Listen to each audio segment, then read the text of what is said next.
Hello friends, welcome to my channel and thanks for watching this video. So we have ended with one more green week on the Wall Street where Dow Jones up by nearly 0.5%, S&P 500 is also 0.5% and Dow Jones up by 50 points, 0.24%. But what I personally like the most is the close of VIX because it is well in a normal zone because closed below 15, which is a good sign. And if it continues to fall, then obviously market will move higher or market will find its mojo back with little bit of stability.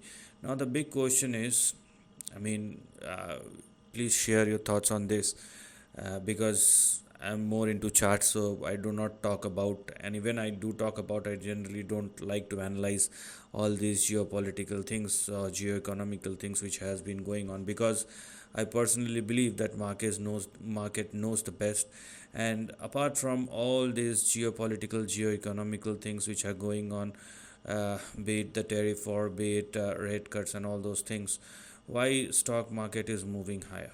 Okay, that's the question I have for you, and do share your thoughts on this because I personally believe stock market will work on one and only one thing, and that is liquidity. Liquidity moves into the market, it will move higher. Liquidity goes out of the market, market will fall down. Okay, so this is what I personally believe, and rest is up to your valuable suggestions. Now let's start analyzing the chart because Dow Jones, it troubles us a bit as far as the last week's close is concerned, but right now it looks like it finds its mojo back and it is on the verge of a breakout. Okay, so technically a breakout is yet to happen, but the close for Dow Jones is very good. And once Dow Jones started trading and sustaining above 45,117 or 45,120, so let Dow Jones surpass and sustain above 45,120, and then you will have a fresh start at or above that. Once Dow Jones started trading and sustaining above 45,120 or more, then in that case we have a fresh up move which will resume thereafter, because after 45,120 we will work with the next big swing which may push Dow Jones in between 50 and 52,000. But a breakout is mandatory before we can go any further. Meanwhile, you must pay attention at the support and the stop loss, which is 43,840, and please do not go below this particular level, otherwise downside may resume once again. Okay, so this is the narrow range. This highlighted section is the narrow range in between which the index is trading, and after the breakout we have a big expansion, but we have to wait for the breakout to happen. Now let's talk about the Nasdaq, because Nasdaq has already made the breakout, and it's in a sky high territory, which one can see. It may not move with a very big or extreme momentum, but we are talking about an index, we are not talking about the stocks. There are lots of stocks which are performing very well. Obviously I'm saying lots of stocks, I'm not saying all the stocks. So as far as Nasdaq is concerned, it is holding on to its levels, and after we have a massive price breakout above 20,266 or 20,270, the range for which one should look for, one should work with, will be in between 22,500 and 23,000. So this is the next big range which has now become active, and that is something which one should focus on as far as Nasdaq is concerned. Now let's talk about S&P 500, as S&P 500 has already given you the breakout, and with the support of Dow Jones you will see an acceleration in the momentum. The same kind of trend we have for S&P 500 as we have seen in Nasdaq, where we already have a breakout at or above these two levels. Okay, so S&P 500 now breaks above 6, here we are, 6110 and 6162, and if S&P 500 continue to trade and sustain above 6162, which it is right now, then the next big swing may push S&P 500 somewhere in between 6,800 and 7,000. Now one thing is very common for all these three major indices, and that is we have to work with bigger targets moving forward.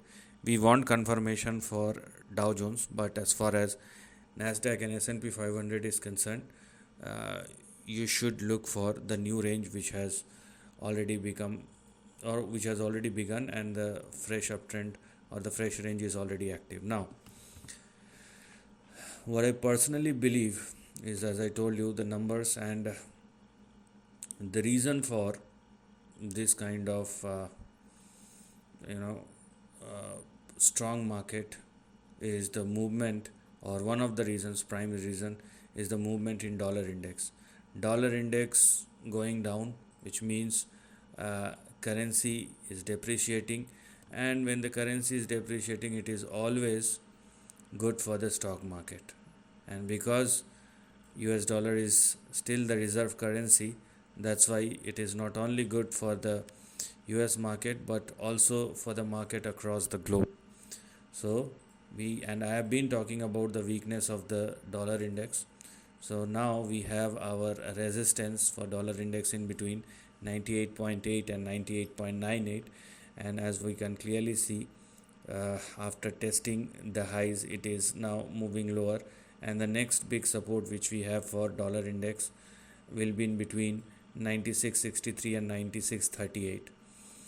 If it falls further below, if dollar index falls further below 96.30 or lower, downside may resume once again. Okay, and you will then see further upside as far as the not only the US equity market, but the broader global market as well. Now let us talk about the price chart of gold. As we have seen, I mean, if you remember my last week's video, gold has been consolidating. It is rather a time consolidation, it's not going anywhere.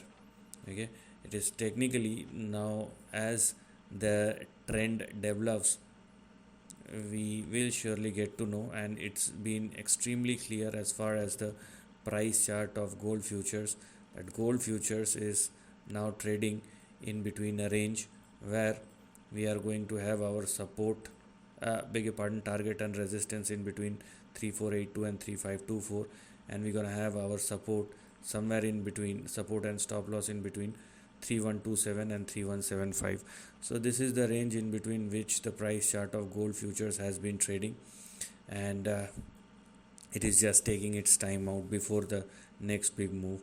So if you are thinking that gold has already made its move, then probably you are wrong, because it is looking like it is just the start, and the price chart of gold futures is just consuming its time, and most probably regain its momentum. Once it regain its strength back, you will see further upside moving forward.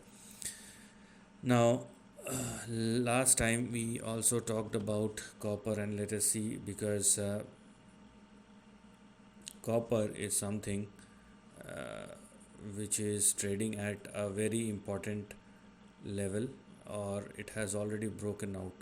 Okay, so this is copper futures, and now we can clearly see that copper futures has broken out, and what does it indicates? It indicates further upswing, and so you have to focus on the companies which are dealing in copper, because they are going to mint some serious money, as we have a breakout in the copper futures chart, and it indicates at least, here we are.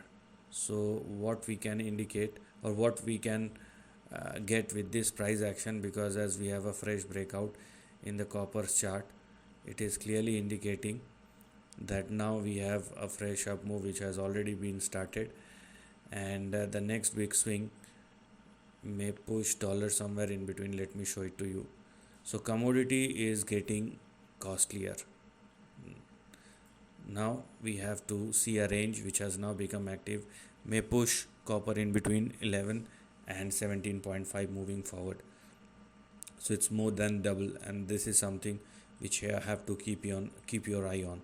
So net everything is moving higher. Liquidity, I think, is sufficient because the dollar index is now moving lower, and furthermore we may see, the price cut in the interest rate has already started, and we may see some more in the future as well, unless, obviously, as far as the chart is concerned, unless the price moves lower. So this is the end of the video. Thanks for watching.